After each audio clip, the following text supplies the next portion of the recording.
¿Y dónde terminó Torres Arabia? En el Congreso que manejaba Alianza para el Progreso. Vamos a conversar sobre este tema con un ex oficial mayor del Congreso, el señor César Delgado Guembes, que se conecta a esta hora y que ya nos ha estado esperando unos minutos en la línea. Señor Delgado, buenas noches, gracias por su tiempo. Buenas noches, Santiago.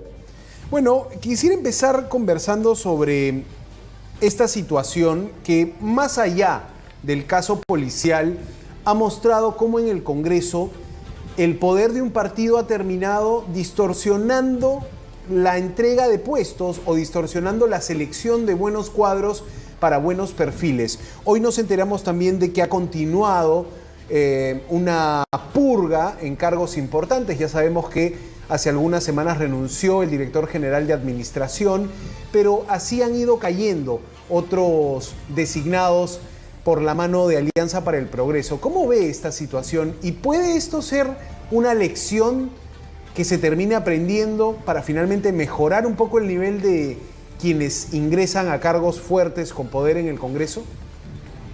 Ojalá que el deseo que tú manifiestas, Santiago, se cumpla y sea realidad, porque todo lo que advertimos por ahora en el discurso público es la degeneración del Estado en manos de quienes no tienen las competencias éticas ni políticas para conducir el país.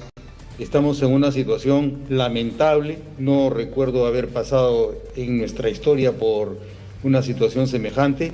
La vida política se ha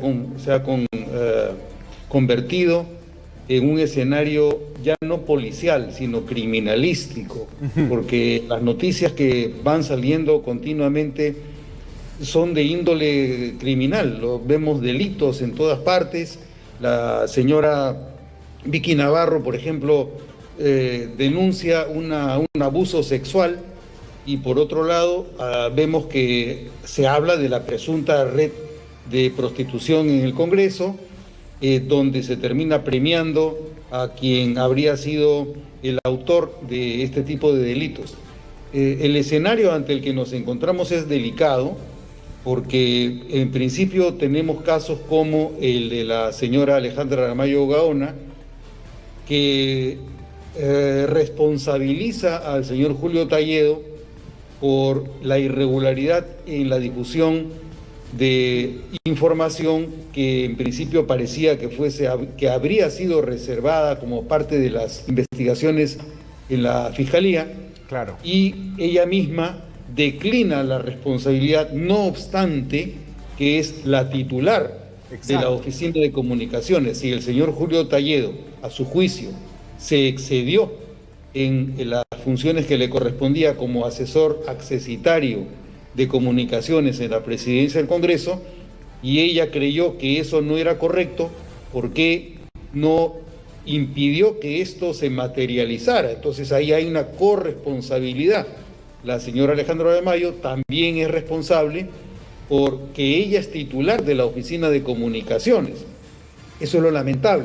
Pero además hay otro aspecto que parece importante, porque la posición que ha asumido la señora Alejandra de Mayo es semejante a la que en su momento también ante la Comisión de Fiscalización asumió el secretario técnico de la Oficialía Mayor, el señor Víctor Hugo Necio Sub, cuando reconoció ante la comisión que los nombramientos, las designaciones suponían una entrevista con el señor Richard Acuña, quien no es congresista y tampoco es funcionario del Congreso.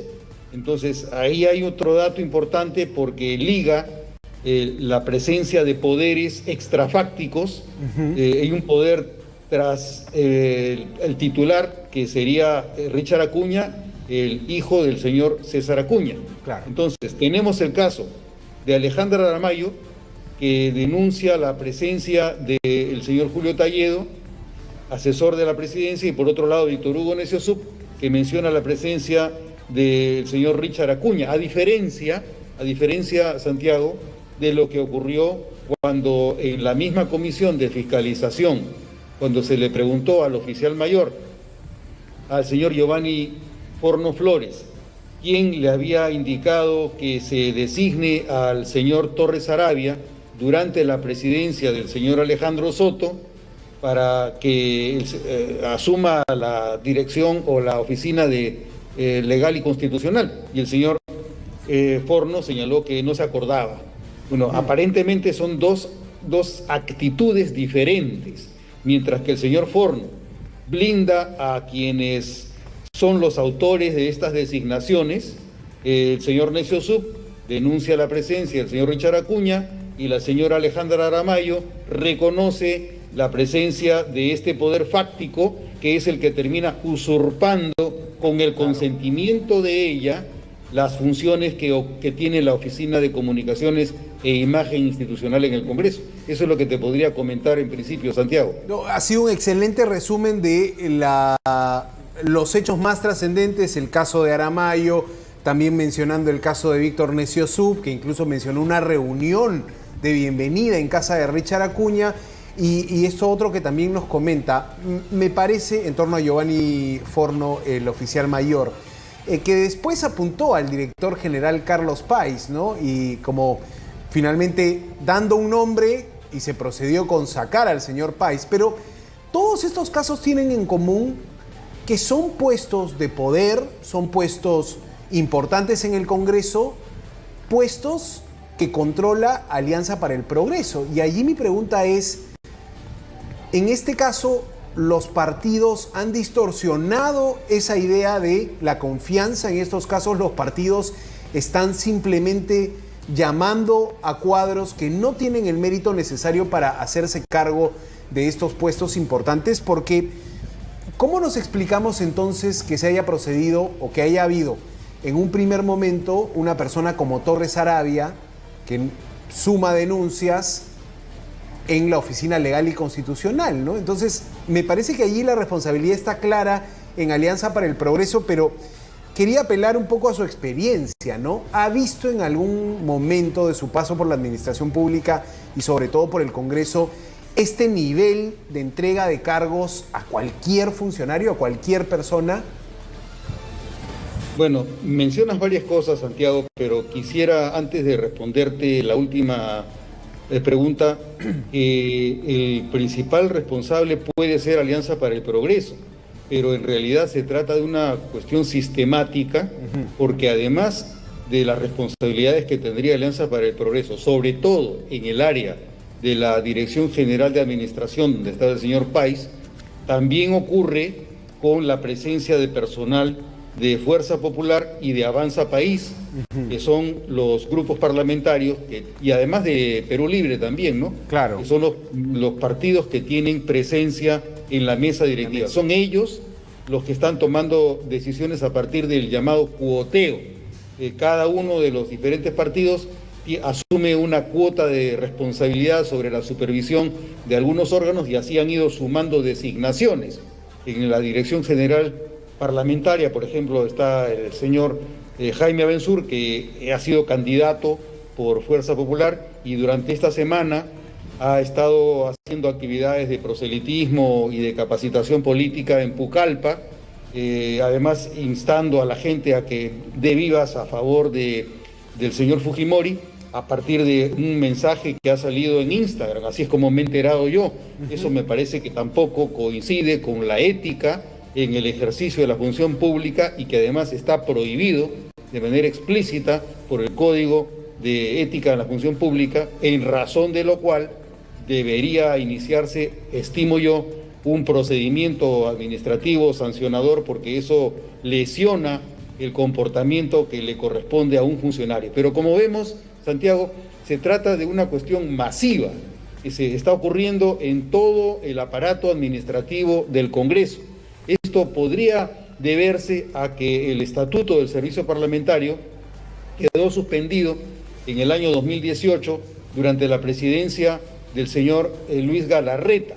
Pero así como es cierto que entre el año 1995 y el año 2015, durante 20 años, el Congreso no contó con un estatuto del servicio parlamentario, sí ocurrió una gran diferencia de carácter cultural o personal. ¿Cuál?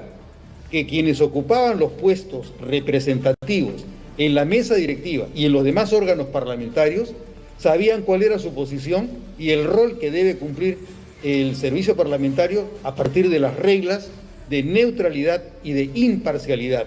Correcto. Pero a partir de la mesa de la señora Mari Carmen Alba, del señor Alejandro Soto y ahora del señor Salguana, ya se perdió el sentido de los límites y sin ningún tipo de discreción se aprovecha de la posibilidad que se tiene de designar a las personas independientemente de que el estatuto del servicio parlamentario haya quedado en suspenso y que no se haga mucho por restablecerlo.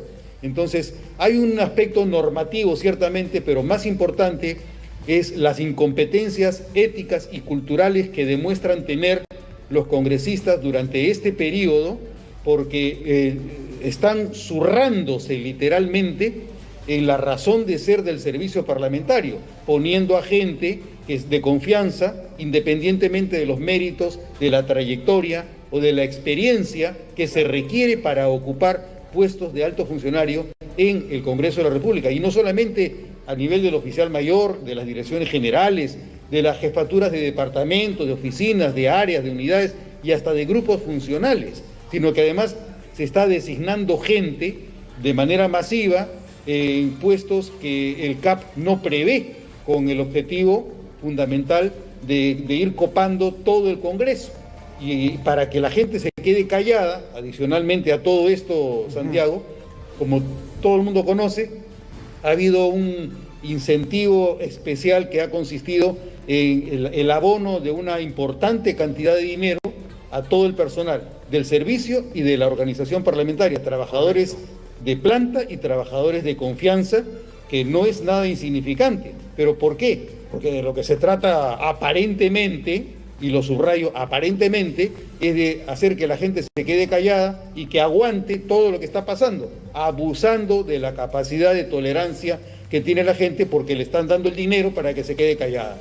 Estamos hablando de los dos bonos de 20.000 soles, uno pagado en enero del 2024 y otro en enero del 2025. En todo caso, ¿cómo se revierte esta situación, señor Guembes? O sea, podríamos hablar de una iniciativa política para restablecer este estatuto, que entiendo son normas que apuntan a la meritocracia y no tanto al carnet del partido, que me imagino que ponen algunos requisitos mínimos para que la persona entre en el cargo. Hábleme un poco más sobre este estatuto porque me pareció interesante. Creo que es un momento donde se le puede exigir al presidente del Congreso, y creo que está en esta suerte de purga, elegir buenos cuadros, más allá de si son o no del partido que gobierna o de los partidos que comparten poder en la mesa directiva, ¿no? Santiago, mira, yo, a pesar de ser abogado, no creo que las normas tengan propiedades mágicas. No porque tú tengas normas cambia la realidad. La realidad cambia solamente cuando cambian las personas. Y en este caso, si bien es cierto, el estatuto tiene una importante participación en la explicación de estas deficiencias que todos deploramos y de las que nos avergonzamos, existe otro factor mucho más importante. ¿Cuál? Que quienes nos proponen a los candidatos como a los electores son los partidos políticos. Y si los partidos políticos no cambian, no hacen una reingeniería, no hacen un acto de contrición respecto de las estupideces que siguen haciendo, en lugar de capacitar a sus militantes para disminuir la brecha que existe entre los precarios niveles de nuestra ciudadanía, que vota sin tener conciencia de por qué ni por quién vota. Pero los partidos políticos son los que disminuyen esas deficiencias de nuestra ciudadanía cuando nos proponen candidatos que postulan a puestos representativos, que reúnen las condiciones mínimas para la óptima gestión representativa en nuestra democracia. Cuando los partidos no están a la altura de la misión política y constitucional que se les encomienda, obviamente vamos a seguir reproduciendo y empeorando la condición si no nos fijamos en lo que están haciendo hoy los partidos políticos para superar la valla que actualmente tienen, que es no jalar a nadie en sus listas a menos que tenga el dinero para la campaña o que tenga la capacidad de arrastre a través de un nombre que no está asociado ni a la experiencia en materia estatal, no sabe en qué consiste la Constitución. El otro día se mencionaba el caso de una congresista que le preguntaba al señor Ernesto Blume que cómo así había conseguido él ser miembro del Tribunal Constitucional cuando tenía 72 años y el límite es de 70. La propia Constitución señala que eso no era así. ¿Por qué pasa esto? Porque esa congresista que hacía la pregunta no conocía su Constitución, por más ilustre que ella pueda ser en otras áreas. Entonces, lamentablemente, no basta con que tú tengas capacidad de arrastre, no basta con que tú tengas notoriedad, no basta con que tú seas voleibolista, basquetbolista, jugador de polo o cantante de ópera. Necesitas tener mínimo de competencias de acuerdo al perfil del puesto representativo para gestionar adecuadamente nuestra democracia.